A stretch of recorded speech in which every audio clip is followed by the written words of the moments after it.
We just finished an aerial tour of Accra to inspect the flooded areas. Unfortunately, the flooding has been very extensive today for several reasons. There's climate. If you look at the rainfall pattern from 2024, 2025, 2026, you see that increasingly every year we're getting more rain in Accra than we used to get. Accra is built between two natural bodies, the Kwapim Mountain Range and the Atlantic Ocean. And in those years, it was not a problem because Accra was a very small city.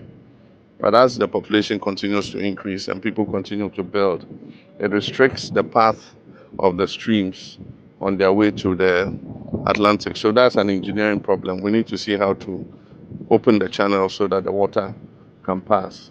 But then there's also the other aspect, which is attitudinal and human behavior. That is dumping garbage in the drains. Even in the air, we discovered many illicit dumping sites where the wetlands are. People have gone to create a waste dumping ground, and they charge 20 cedis for the abubuya to come and fill the waste into the wetlands.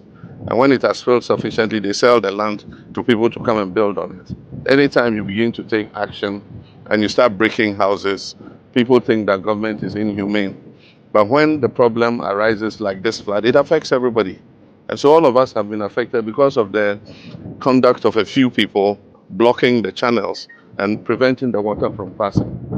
And so we'll call a National Security Council meeting. We're asking every district to identify, together with the Works and Housing Ministry, where the blockages in the channels are as they pass through the district assemblies, so that we can earmark those places for removal. You see, they've even filled part of the waterway with garbage. Yes, sir. And then all these people are built here. They're in the park. Yes, sir. Ultimately, the other solution will be to decongest Accra. And that's why we're planning that we move some of the city out.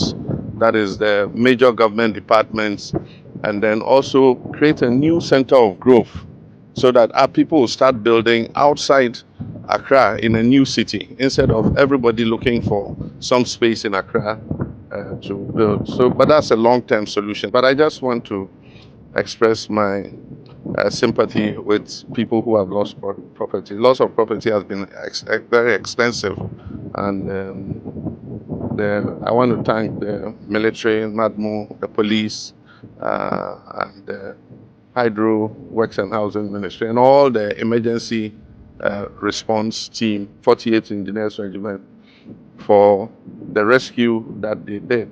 I've asked the Minister of Finance to release some money from the contingency fund so that we can do some post-flood relief for persons who have been affected. After going through that tour, we realized two issues, one being engineering and the other being attitudinal. It tasked us as a ministry to ensure that the engineering part, we put our engineers together to ensure that the right thing is done.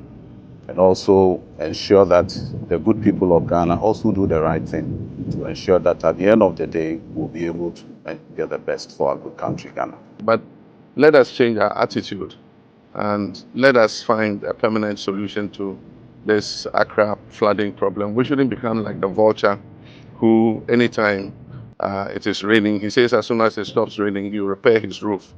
And then as soon as it stops raining, he says, oh, it has stopped raining, so there's no need to repair the roof. This time should be different.